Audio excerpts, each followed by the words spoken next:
मुख्यमंत्री की मासिक रेडियो वार्ता लोकवाणी में आज महिला मुद्दों पर हुई बात।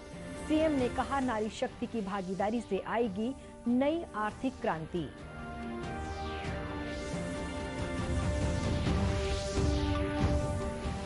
छत्तीसगढ़ में फिर से बढ़ने लगा कोरोना का संक्रमण। पिछले 24 घंटों में मिले 543 नए मरीज।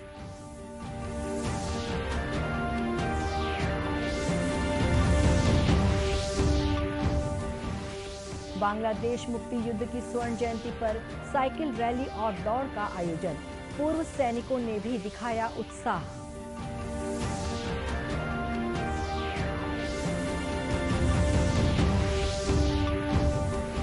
और कोरिया में अमृतधारा महोत्सव का समापन। स्थानीय कलाकारों और शिल्पियों ने किया अपनी कला का प्रदर्शन।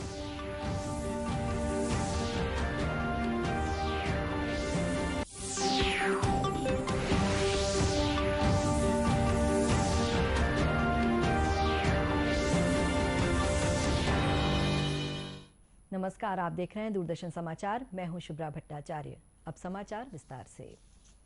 मुख्यमंत्री भूपेश बघेल की मासिक रेडियो वार्ता लोकवाणी में आज महिलाओं की बात हुई। मुख्यमंत्री ने कहा कि राज्य सरकार ने महिलाओं के अधिकारों की रक्षा, उनकी शिक्षा, सेहत, स्वावलंबन और आत्मसम्मान के लिए ठोस काम किए हैं। उन्होंने कहा कि महिलाओं की भागीदारी से छत्तीसगढ़ में छोटी छोटी योजनाओं, छोटी पूंजी और थोड़ी थोड़ी उद्यमिता को मिलाकर एक नई आर्थिक क्रांति का जन्म होगा। मुख्यमंत्री ने कहा कि देश और दुनिया के लिए कोरोना एक नए तरह का संकट था। इस संकट से निपटने में हमें जो सफलता मिली है उसमें नारी शक्ति का बड़ा योगदान है। मुख्यमंत्री ने बताया कि महिलाओं के अधिकार सुरक्षित रहें, इसके लिए सरकारी भर्ती, पदोन्नति और दस्तावेजों की छानबीन के लिए बनी समितियों में एक महिला प्रतिनिधि को अनिवार्य कर दिया गया है। महिलाओं के लिए आरक्षण की सुविधा सुनिश्चित की गई है। 26 वर्षों बाद प्रदेश में शिक्षकों की स्थायी भर्ती के साथ ही पुलिस कर्मियों की रुकी हुई भर्ती प्रक्रिया भी शुरू की गई है। इसमें महिलाओं को भी रोजगार मिलेगा। मुख्यमंत्री ने कहा कि मिशन क्लीन सिटी परियोजना में 10,000 महिलाओं को जोड़ा गया है। घरेलू हिंसा से संरक्षण के लिए प्रत्येक जिले में अधिकारियों की नियुक्ति की गई है। कन्या छात्रावास तथा आश्रमों में महिला होमगार्ड के 2200 नए पदों का सृजन किया गया है। महिला संबंधी अपराधों की रोकथाम के लिए 370 थानों में अलग से हेल्प डेस्क संचालित किया जा रहा है। मुख्यमंत्री ने महिलाओं से कहा कि वे कोरोना टीकाकरण में सहयोग करें। टीका लगवाने और लगाने का काम भी आपके बिना पूरा नहीं होगा। प्रदेश के विभिन्न स्थानों में लोगों ने मुख्यमंत्री का रेडियो प्रसारण सुना। छत्तीसगढ़ में कोरोना महामारी का संक्रमण एक बार फिर बढ़ता हुआ दिख रहा है। पिछले 24 घंटों में 543 नए संक्रमित मरीज सामने आए हैं। इसके बाद प्रशासन में इसे लेकर सक्रियता बढ़ गई है। रायपुर जिला प्रशासन ने सार्वजनिक स्थानों पर मास्क न पहनने वालों, इधर उधर थूकने वालों और होम क्वारंटाइन का उल्लंघन करने वालों के खिलाफ एफआईआर दर्ज कराने के निर्देश दिए हैं। प्रशासनिक हलके में लॉकडाउन लगाने की भी चर्चा है। हालांकि सरकार ऐसा करने से बच रही है। प्रदेश के गृह मंत्री ताम्रध्वज साहू ने कहा कि लॉकडाउन से नुकसान होता है। अगर कोरोना के नियमों का पालन किया जाए तो लॉकडाउन से बचा जा सकता है।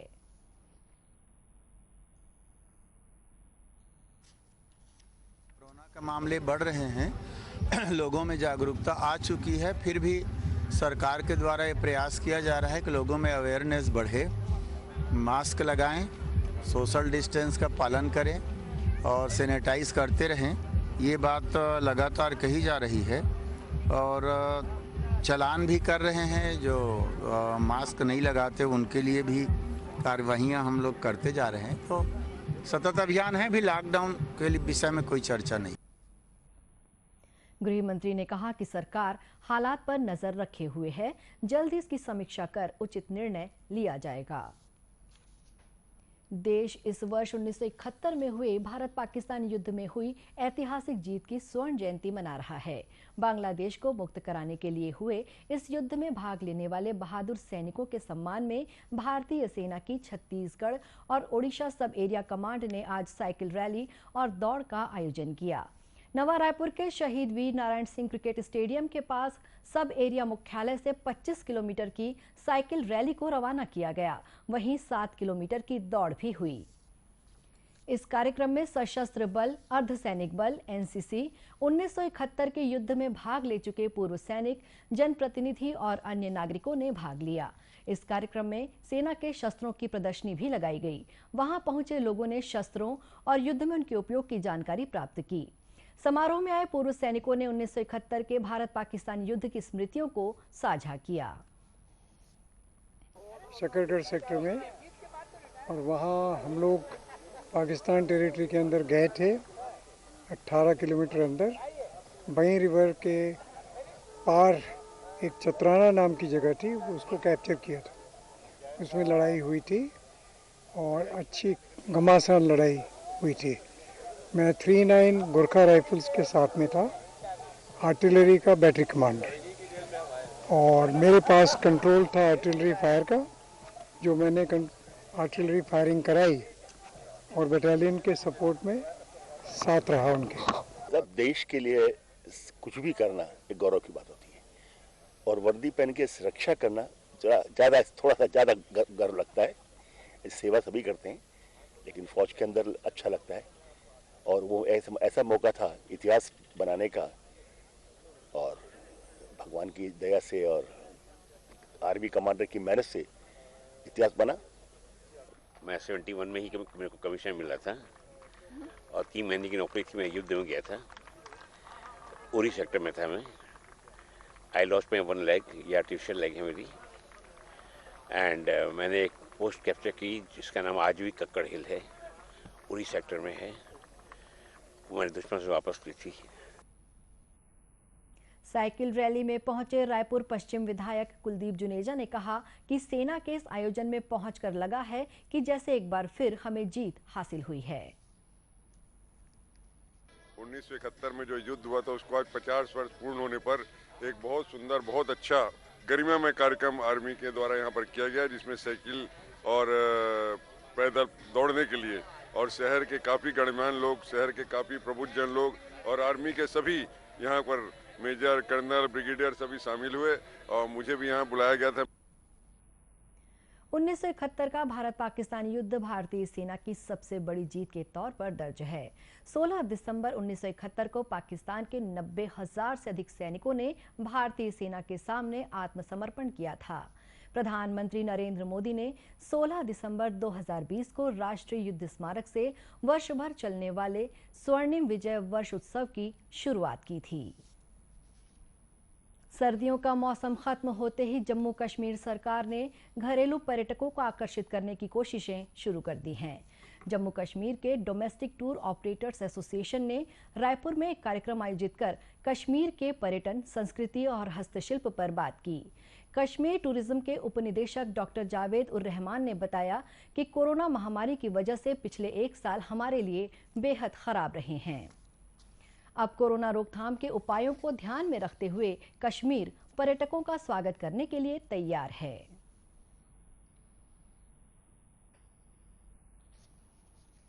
डेढ़ साल है वो हमारे लिए कुछ सही नहीं रहा। हर एक सेक्टर इससे इम्पैक्ट हुआ और खासकर जो टूरिज्म सेक्टर है वो तो इम्पैक्ट होना ही था, बिकॉज टूरिज्म तब है जब लोग एक जगह से दूसरी जगह के लिए विजिट करें। तो उसको देखते हुए हमने हमारे जो कोविड के बाद जो लॉकडाउन हुआ मार्च में, उसके 3-4 महीने तक हमारा जो टूरिज्म सेक्टर है वो टोटल इम्पैक्ट हुआ, इट कैम टू 0। तो गवर्नमेंट ने ये सोचा कि कोविड के साथ एक नई ज़िंदगी, न्यू नॉर्मल के तहत हमें ज़िंदगी को आगे बढ़ाना है। तो अगर हमें हर समय कोविड के साथ ही अब नहीं रहना है, तो गवर्नमेंट की डायरेक्शंस को फॉलो करते हुए हमने एक कोशिश की कि हम कोविड प्रोटोकॉल्स के साथ, कोविड SOPs के साथ अपने जो टूरिस्ट्स हैं, खासकर जो डोमेस्टिक टूरिस्ट हैं, बिकॉज जो हमारा जो इंटरनेशनल ट्रैवल था दैट वाज रिस्ट्रिक्टेड, तो हमने सोचा कि हम उसको कैटर करें, बिकॉज हमारा डोमेस्टिक टूरिज्म में इतना पोटेंशियल है कि हमें बाहर जाने की ज़रूरत ही नहीं है। जम्मू कश्मीर के अधिकारियों ने बताया कि छत्तीसगढ़ उनके लिए बेहद महत्वपूर्ण है। कश्मीर पहुंचने वाले घरेलू पर्यटकों में बड़ी संख्या छत्तीसगढ़ के लोगों की होती है। आयोजन में छत्तीसगढ़ पर्यटन मंडल की प्रबंध संचालक रानू साहू सहित अन्य अधिकारी भी शामिल हुए। कवर्धा के पीजी कॉलेज मैदान में छत्तीसगढ़ एनसीसी की 38वीं बटालियन का वार्षिक प्रशिक्षण शिविर शुरू हुआ है। इस शिविर में बी और सी प्रमाण पत्र पाठ्यक्रमों के 189 कैडेट हिस्सा ले रहे हैं। शिविर की शुरुआत में 38वीं बटालियन के commandant lieutenant colonel R K. Agarwal ने कहा कि एनसीसी का प्रशिक्षण हमें विपरीत परिस्थितियों में लक्ष्य हासिल करना सिखाता है। एनसीसी अधिकारी जे.के. सिंह ने बताया कि इस शिविर में drill, map reading, field craft और हथियारों का प्रशिक्षण दिया जाएगा। सर्टिफिकेट सी को सबको पता है कि उनको सेना भर्ती में लिखित परीक्षा में छूट रहती है, इसलिए उनका कैंप होना आवश्यक था। इस कैंप में मूलतः उनको ड्रिल और weapon training, FC, BC, map reading की ट्रेनिंग दी जा रही है। एनसीसी के प्रशिक्षण अधिकारी सूबेदार मुख्तियार सिंह ने बताया कि बी प्रमाण पत्र के लिए ये प्रशिक्षण 3 दिन का और सी प्रमाण पत्र के लिए 5 दिनों का होगा। कैंप है, ये अभी 3 दिन का कैंप चलेगा बी सर्टिफिकेट का, और सी का जो वो 5 का। ये हमारा 13 से 15 तक का है। ये बी सर्टिफिकेट का हम इसकी क्लासेस चलाएंगे। कल को इसका जो क्लोजिंग ड्रेस होगा बी सर्टिफिकेट का, और सी का है जो वो 17 तारीख को क्लोजिंग ड्रेस हो जाएगा। एनसीसी के इस प्रशिक्षण शिविर में पीजी कॉलेज कवर्धा, संत कबीर कॉलेज और सहसपुर लोहारा कॉलेज के एनसीसी कैडेट्स हिस्सा ले रहे हैं। इनमें 79 लड़कियां भी शामिल हैं। कोरिया जिले में आयोजित अमृतधारा महोत्सव संपन्न हो गया। महोत्सव में स्थानीय कलाकारों और शिल्पियों ने अपनी कला का प्रदर्शन किया।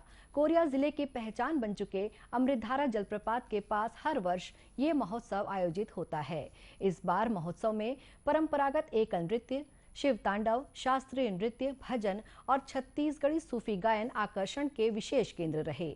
महोत्सव के समापन समारोह में बेहतर काम करने वाले समूहों और शासकीय विभागों को विशेष तौर पर सम्मानित किया गया।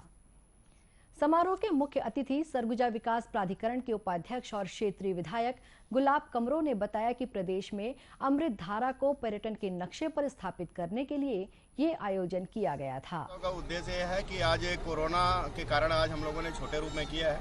आगामी वर्ष में इसको और हम लोग बेहतर रूप से करेंगे। इस महोत्सव का उद्देश्य यह है कि पर्यटन के रूप में छत्तीसगढ़ की सरकार माननीय भूपेश बघेल जी की सरकार ने जिस तरह से पर्यटन को विकसित करने के लिए जो बीड़ा उठाई है, आपने देखा होगा हरचौका में जिस तरह से वहाँ पर भगवान राम का आगमन हुआ था, आपको पता होगा। और हम इस जगह में खड़ा है, यहाँ भी भगवान श्री राम आए थे, तो यहाँ भी दूसरे जो लॉट होगा, आज अभी 9 स्थानों का चयन किए हैं। अगले स्टेप में इस अमृत धारा का भी काफी जीर्णोद्धार, यहाँ पर मंदिर का जीर्णोद्धार होगा। यहाँ की बहुत सारी संभावना है, निश्चित रूप से विकसित होगा, ताकि बाहर से छत्तीसगढ़ के राज्य से बाहर के लोग जब पर्यटक आएंगे तो निश्चित रूप से यहाँ के स्थानीय लोगों को रोजगार का एक अवसर भी प्रदान होगा। कोरिया जिला प्रशासन ने बताया है कि अगले वर्ष से अमृतधारा महोत्सव का आयोजन बड़े स्तर पर होगा। दूरदर्शन केंद्र रायपुर से प्रसारित होने वाले प्रादेशिक समाचार को आप YouTube पर भी देख सकते हैं। हमारे YouTube channel Chhattisgarh DD news पर प्रादेशिक समाचार उपलब्ध रहेगा। YouTube चैनल का लिंक और QR कोड आप स्क्रीन पर देख सकते हैं। अपने एंड्रॉयड फोन से QR कोड स्कैन कर आप छत्तीसगढ़ डीडी न्यूज लिंक पर जा सकते हैं। इसके अलावा छत्तीसगढ़ डीडी न्यूज फेसबुक और ट्विटर पर भी उपलब्ध है। अंत में मुख्य समाचार एक बार फिर। मुख्यमंत्री की मासिक रेडियो वार्ता लोकवाणी में आज महिला मुद्दों पर हुई बात।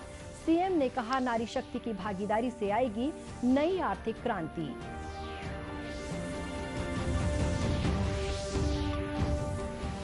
छत्तीसगढ़ में फिर से बढ़ने लगा कोरोना का संक्रमण। पिछले 24 घंटों में मिले 543 नए मरीज।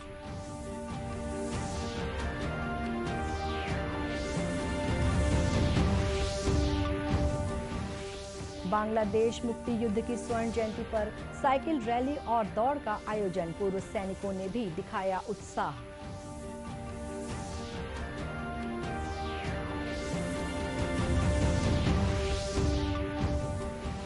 और कोरिया में अमृतधारा महोत्सव का समापन। स्थानीय कलाकारों और शिल्पियों ने किया अपनी कला का प्रदर्शन। कोविड महामारी के खिलाफ देश एकजुट होकर लड़ रहा है। आप भी हमारे साथ सुरक्षा और बचाव के 3 आसान एहतियाती उपायों का संकल्प लें। इसी के साथ ये समाचार बुलेटिन समाप्त हुआ। नमस्कार।